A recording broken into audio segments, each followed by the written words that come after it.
Hey my name is Adish Goyal and आज हम बात करने वाले हैं पावर कंपाउंडिंग के बारे में। तो उसे समझने के लिए हम वाइट बोर्ड पे चलते हैं। तो हम शुरू करते हैं कंपाउंड इंटरेस्ट से।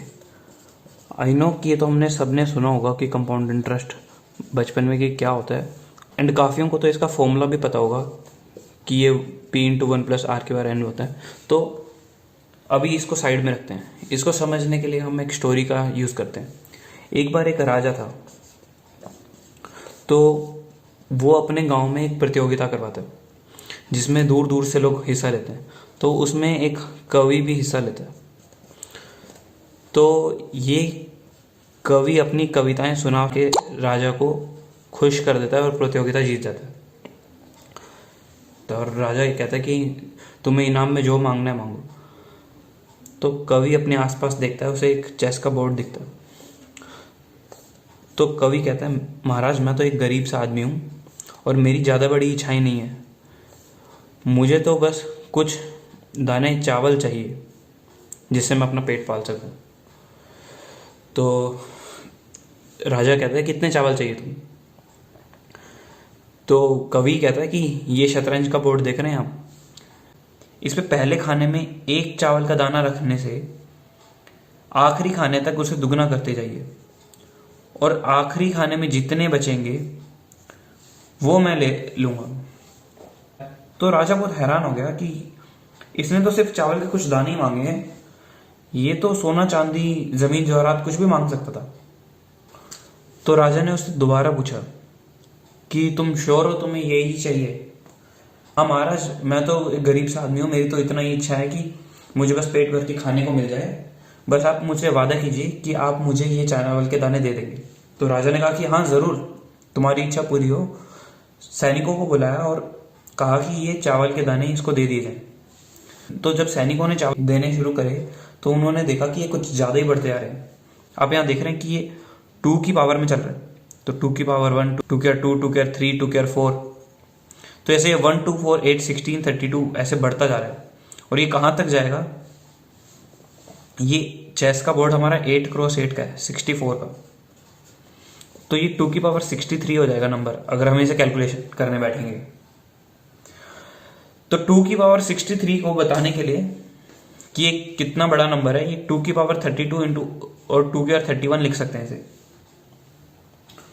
और 2 की पावर 32 होता है 429 करोड़, और 2 की पावर 31 होता है 214 करोड़। तो आप देख रहे हैं कि कैसे उसने इतना बड़ा नंबर राजा से हाँ करवा लिया, जिसको पूरा करने के लिए राजा को अपना राजपाट इस कवि को देना पड़ गया।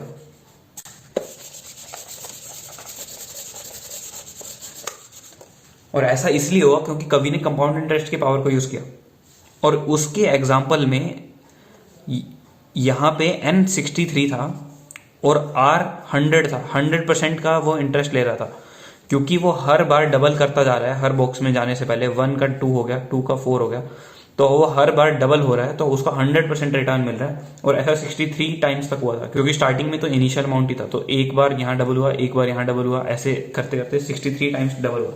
तो इस फॉर्मूले को एक बार ध्यान से समझते हैं, जो यहाँ ऊपर कोने में कहीं लिखा हुआ है, P × 1 + R की पावर n। जो ये फॉर्मूला है ये काफ़ी पावरफुल फॉर्मूला है। यहाँ P तो इनिशियल अमाउंट ही है हमारा, कि हम कितना अमाउंट लेके चले हैं, और यहाँ पे R है हमारा रेट, और यहाँ n है हमारा टाइम्स।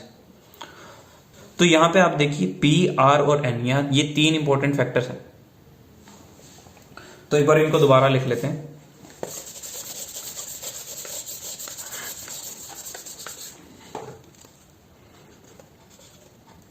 तो इस फॉर्मूले में जैसे हम देख रहे हैं कि P, R और N ये 3 इंपॉर्टेंट चीजें हैं जो मैंने यहां लिख ली हैं।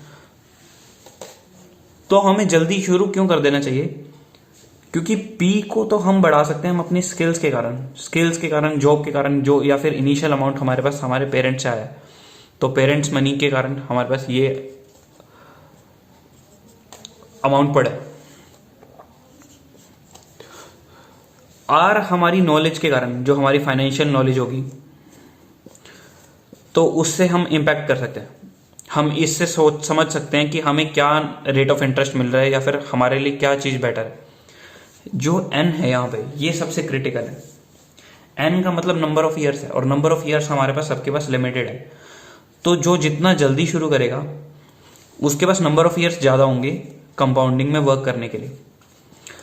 तो कोई आर्ग्यू कर सकता है कि नंबर ऑफ ईयर्स से ज़्यादा इंपॉर्टेंट तो पी है, हम अपना पहले जॉब पे ध्यान देते हैं या फिर पहले तो सिर्फ पढ़ते रहते हैं, क्योंकि ये दोनों भी तो एक मैटर कर रहे हैं ना। हम बाद में इन्वेस्ट कर लेंगे, अभी क्यों करना है? जब तक हमें नॉलेज नहीं मिलती प्रॉपर, जब तक हमारे पास प्रॉपर स्किल सेट नहीं हो जाता, जॉब अच्छे से नहीं कर रहे, पहले तो हम इन्हीं को ग्रो करते हैं 100%। जब हम 30-40 के हो जाएंगे तब हम इन्वेस्ट करना शुरू करेंगे। तो यहाँ बात आती है कंपाउंड इंटरेस्ट के ग्राफ की। तो यहाँ देख रहे हो तुम्हारा एन यहाँ एक्सपोनेंट में है, तो इसका ग्राफ ऐसे बनेगा।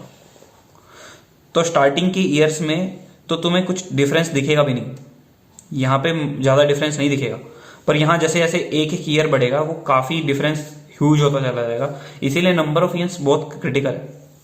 तो ये सबसे इंपॉर्टेंट फैक्टर है। तो हमें जल्दी से जितना जल्दी हो सके उतना जल्दी शुरू करना चाहिए, वरना हम कंपाउंडिंग का फायदा नहीं उठा पाएंगे।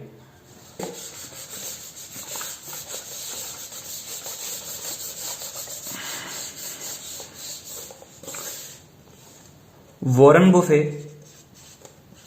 भी जो इन्वेस्टिंग से इतना अर्न कर पाया है